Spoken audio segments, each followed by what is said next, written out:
राहुल भैया प्रेम की खेती करते हैं, ये चाहत की फसल तैयार करें और राहुल भैया मोहब्बत बांट रहे हैं, आओ हम भी प्यार करें।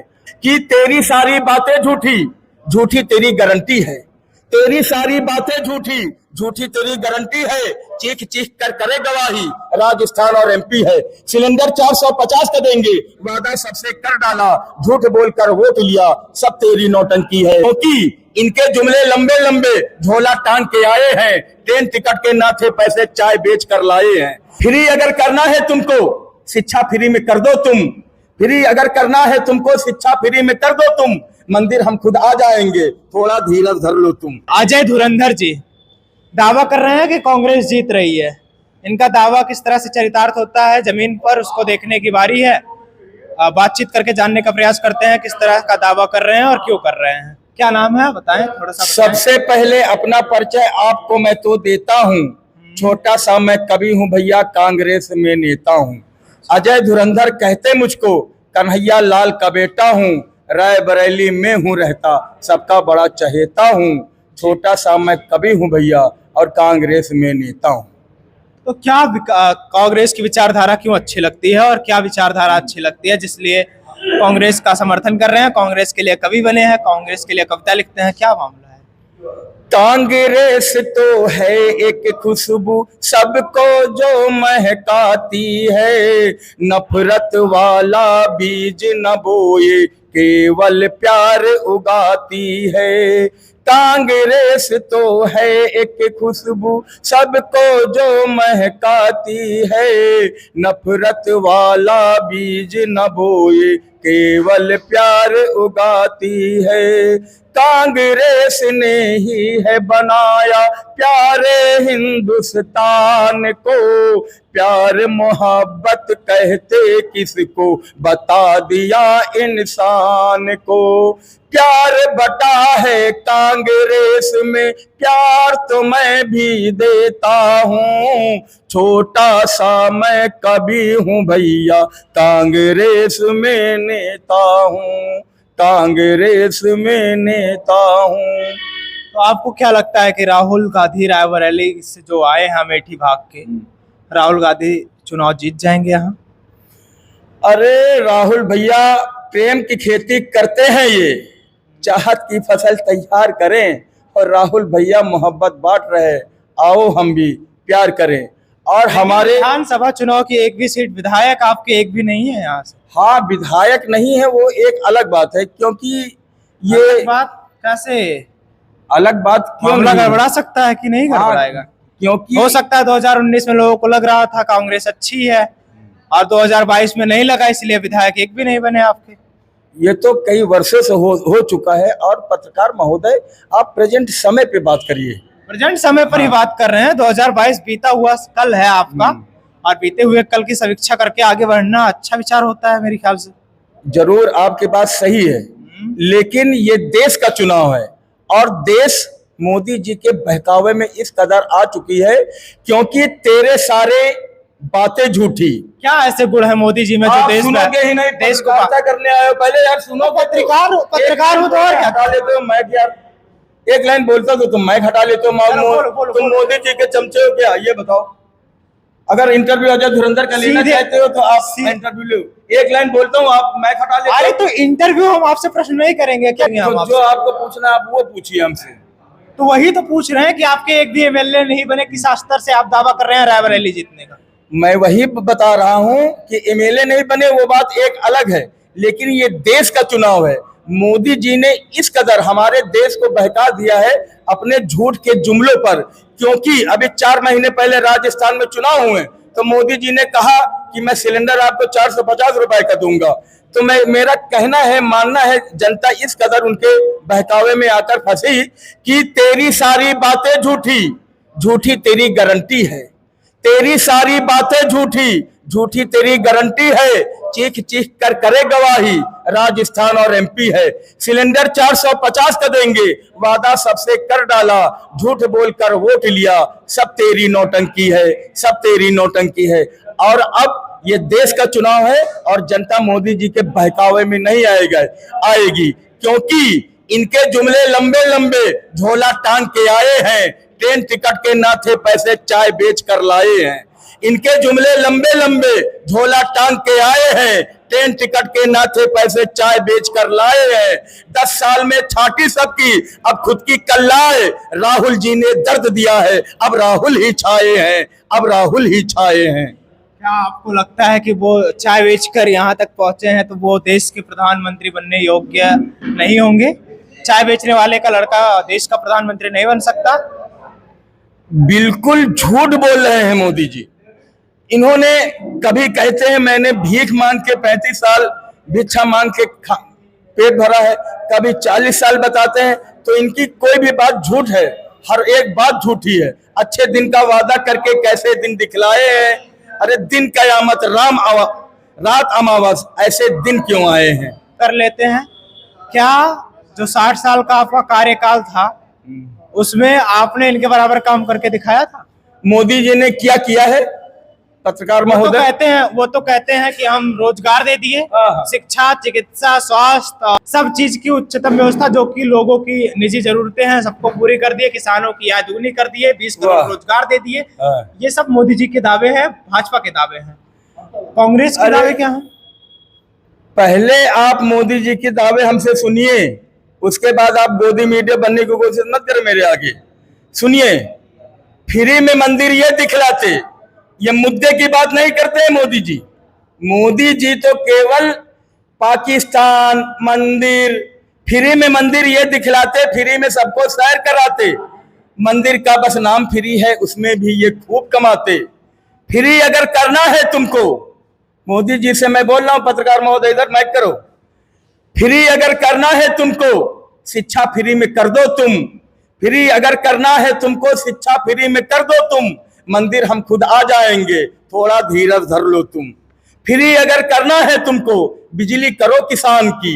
फ्री अगर करना है तुमको, बिजली करो किसान की। करो सब्सिडी वापस तुम तो पूरे हिंदुस्तान की। खाद के दाम जो होते कम, कुछ आपका ना जाता। मोदी जी से बोल रहा हूं मैं, खाद के दाम जो होते कम, कुछ आपका ना जाता। किसान चैन की सांस लेता, वो भी मौज उड़ाता। डीजल थोड़ा होता सस्ता, पेट्रोल के दाम भी होते कम। मिले सिलेंडर 1200 का, देश को खाता है ये गम, देश को खाता है ये गम। और मोदी जी तो घूम घूम कर यही बोलेंगे, मैंने सिलेंडर दिया माताओं और बहनों, विधायक के चुनाव में उसी से वोट लेंगे, सांसद के चुनाव में उसी से वोट लेंगे। और हद तो तब हो जाती है जब मेरे मोहल्ले का सभासद भी सिलेंडर पे वोट मांगता है। तो कहना है कि कुछ लोगों को फ्री सिलेंडर मोदी जी ने बांटा है। ये देश की जनता को सुनाना चाहता हूं, अगर आप गोदी मीडिया नहीं है तो दिखाएंगे जरूर। कुछ लोगों को फ्री सिलेंडर मोदी जी ने बांटा है। 300 रुपया वाली गैस फिर 1200 में काटा है। 300 रुपया वाली गैस फिर 1200 में काटा है। 10 साल का करो हिसाब, लाखों में ये आएगा। 10 साल का करो हिसाब, लाखों में ये आएगा। एक अकेला गैस सिलेंडर देश को कितना खाएगा, देश को कितना खाएगा। सांसद इससे वोट है लेते सभी विधायक। 10 साल से बना सिलेंडर, देखो सबका नायक। 10 साल से बना सिलेंडर, देखो सबका नायक। क्या लगता है आपको, गोदी मीडिया की अवधारणा क्या होती है? मतलब गोदी मीडिया किसे कहते हैं? आगे पीछे लगे हैं रहते, चमचों जैसे काम करें। वो मोदी जी कुछ भी न करें तो भी उनका नाम करें, तो भी उनका नाम करें। अभी मैं कांग्रेस कार्यालय में बैठा हुआ, आप मेरे पीछे लगे हुए हैं, तो क्या ये चमचागिरी है और गोदी मीडिया का चरित्र है? हम आपके लिए गोदी मीडिया का कॉन्सेप्ट लेकर आए हुए हैं, हम गोदी मीडिया है आपके लिए। आप वो लोग देखिए, क्योंकि हम जहां भी जाते हैं, जब विपक्ष के पास कोई सही मुद्दा नहीं होता है हमसे बातचीत करने का, तो हमें एक नाम से पुकारता है, गोदी मीडिया हो आप। जब पक्ष के पास जाते हैं, भाजपा के नेताओं से सवाल करते हैं, तो उनको लगता है, वो कहते हैं हमसे कि आप उस वाले पक्ष से आए हो, यानी कि विपक्ष से आए हो, आप गोदी मीडिया हो। आप मुझसे सवाल पूछिए, ऐसे न्यायिक रूप से स्वतंत्र कैसे मान पाए? आप बताइए ना। किस आप मुझसे सवाल पूछिए, जवाब सुनिए। माना जाए जिससे जिस पर हम काम करें और हम गोदी मीडिया ना कहलाएं। आपके पास आएंगे तो आप कहोगे गोदी मीडिया, उसके पास जाएंगे तो वो कहेगा गोदी मीडिया। हम कहाँ जाएं? आप मुझसे सवाल पूछिए और उसका जवाब लीजिए। आप मेरे सामने से माइक मत हटाएं। कहाँ माइक हटा रहा हूं मैं? आपने हटाया इसीलिए मैंने बोला। कहाँ हटाया माइक? चलिए आप पूछिए जो सवाल। वहां भी बैठे रहेंगे, आपकी बात उसमें रिकॉर्ड होगी, यहाँ भी होगी। सवाल पूछिए आप। हाँ, तो क्या लगता है आपको रायबरेली में क्या माहौल है और अमेठी का क्या माहौल है? जिस तरह से विधानसभा 2022 के चुनाव में 403 सीटें आप हार चुके हैं और उसके बाद लोकसभा में पिछली बार आप 1 सीट जीत पाए 80 में से, आपको नहीं लगता कि उत्तर प्रदेश में आपकी स्थिति एकदम जर्जर वाली है? क्या कारण हो सकता है? समीक्षा की आपने कभी इसकी? कोई स्थिति नहीं हो सकती। सिर्फ मोदी जी के झूठ के जुमले आपने देखा कि मोदी जी झूठ के जुमले आपको दिख रहे आप हैं। बात काट ही देते हैं यार, क्यों ना मैं बोलूं आपको गोदी मीडिया, आप बात ही नहीं करने देते मुझे।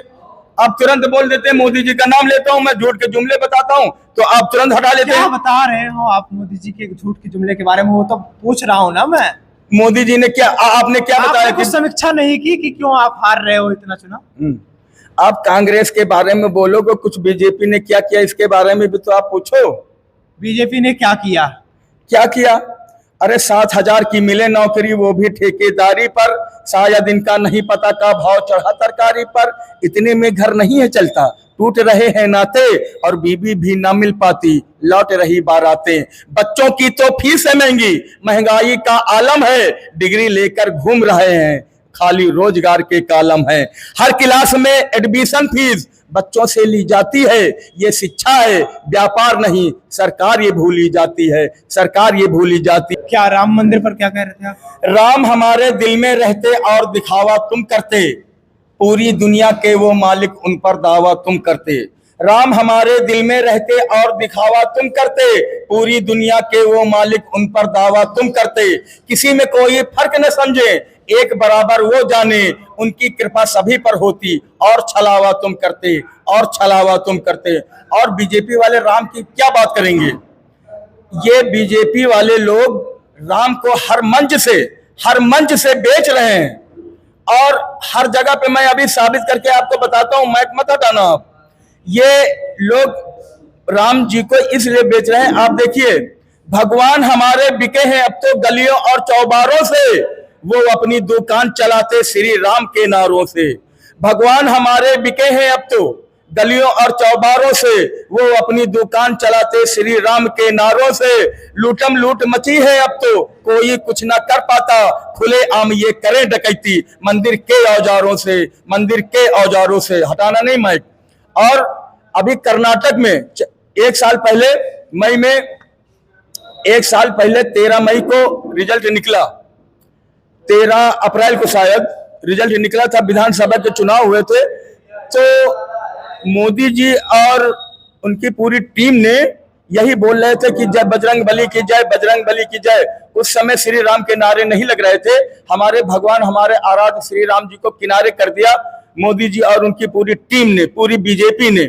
तो मेरा कहना है, और उस समय बीजेपी ही जीती थी, वो कांग्रेस ही जीती, बीजेपी हार गई थी, क्योंकि बजरंग बली ने गदा घुमा दी, ठोक दिया कर्नाटक में, राम हमारे फिर से फंस गए चौकीदार के नाटक में।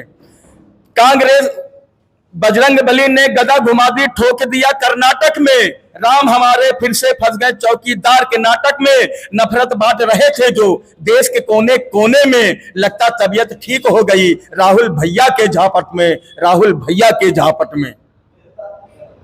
और क्या पूछेंगे राम मंदिर और राम मंदिर जो बना है उसके बारे में पूछना है। हाँ, बताएं थोड़ा सा। राम मंदिर बन गया है, लोग दर्शन करने जा रहे हैं, बहुत ही सुखद अनुभव कर रहे हैं, 3-4 लाख लोग की भीड़ हो रही है रोज।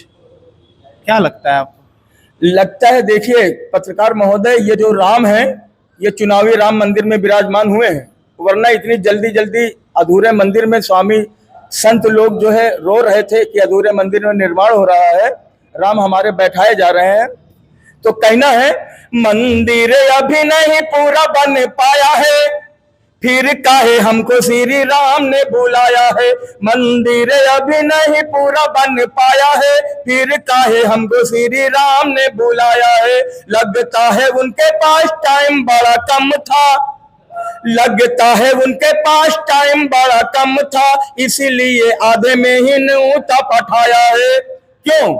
इसके बाद उनको प्रचार भी तो करना है। किसको करना है? हमारे राम जी को।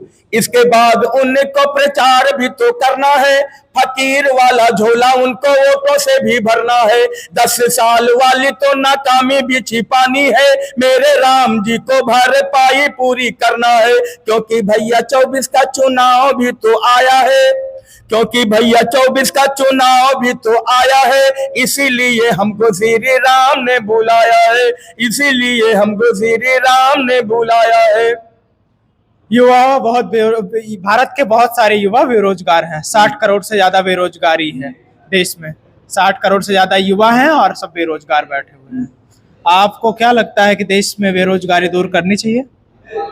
और इसके लिए अगर नहीं हुई अभी तक तो कौन कौन जिम्मेदार है? आपकी सरकार भी है या नहीं है? मेरी सरकार क्यों है? अभी 10 साल हुए इनको आए, उससे पहले तो वही थे। 10 साल में कितनी भर्तियां निकाली मोदी जी? मोदी जी ने कितनी भर्तियां निकली बीजेपी के समय पे? सिर्फ राशन का टुकड़ा डालते हैं ये लोग, क्योंकि इनको मंदिर पे वोट चाहिए, पाकिस्तान पे वोट चाहिए। कभी आपने देखा बीजेपी वाले मुद्दे की बात करते हैं? नौकरियां मैंने इतनी दी, कभी बात करते हैं? क्योंकि 100 रुपया का राशन मिलता, राम के गुण हम गाते हैं। 100 रुपया का राशन मिलता, राम के गुण हम गाते हैं। कुत्ते जैसा जीवन है, लपक लपक कर खाते हैं। आरक्षण भी छीना हमसे, नौकरियां भी छीनी है। राम नाम का मिला है घंटा, हम तो वही बजाते हैं, हम तो वही बजाते हैं। तो ये सिर्फ आपको दिख रहा है कि आरक्षण और नौकरियां छीन ली गई हैं, युवाओं को क्यों नहीं दिख रहा है? अगर दिख रहा है तो सत्ता परिवर्तित क्यों नहीं हो रही है? सत्ता परिवर्तित ये अब दिख रहा है, ये संविधान की बात और नौकरियों का बात अब मोदी जी बता रहे हैं। अब देश ने जान लिया है कि मोदी जी के जुमले जो है बहुत लंबे लंबे हैं। मोदी जी के जितनी बातें हैं सारी बातें झूठी हैं, इसलिए अब सत्ता परिवर्तित अब की होनी है। ठीक है, सत्ता परिवर्तन चाहते हैं सब लोग। बाकी आप हमारे ऊपर जो आरोप लगते हैं उनके विषय में ये जो कह रहे हैं, और युवा सचमुच बेरोजगार हैं। हम भी देखते हैं ग्राउंड पे, जमीन पर हम भी जाते हैं, युवा बेरोजगार है। देश की मांग है, बहुत सारी मांगे हैं जो भाजपा नहीं पूरी कर पा रही है। तो उसके लिए एक सही विकल्प विपक्ष के रूप में किसको मानते हैं? अगर इंडिया अलायंस की सरकार बनती है तो देश के प्रधानमंत्री कौन बन सकते हैं? और जो एक दूसरे को पानी पी पी कर गरियाने वाले लोग थे, जब एक साथ इकट्ठे हुए हैं आज, तो क्या लगता है आपको कि ये संयुक्त सरकार 5 साल तक चला पाएंगे? इन सारी अप्रत्याशाओं पर आप क्या समझते हैं? अपनी राय कमेंट बॉक्स में जरूर दें। आप नेटवर्क भारत देख रहे थे, मैं हूं आपके साथ गौरव विनायक।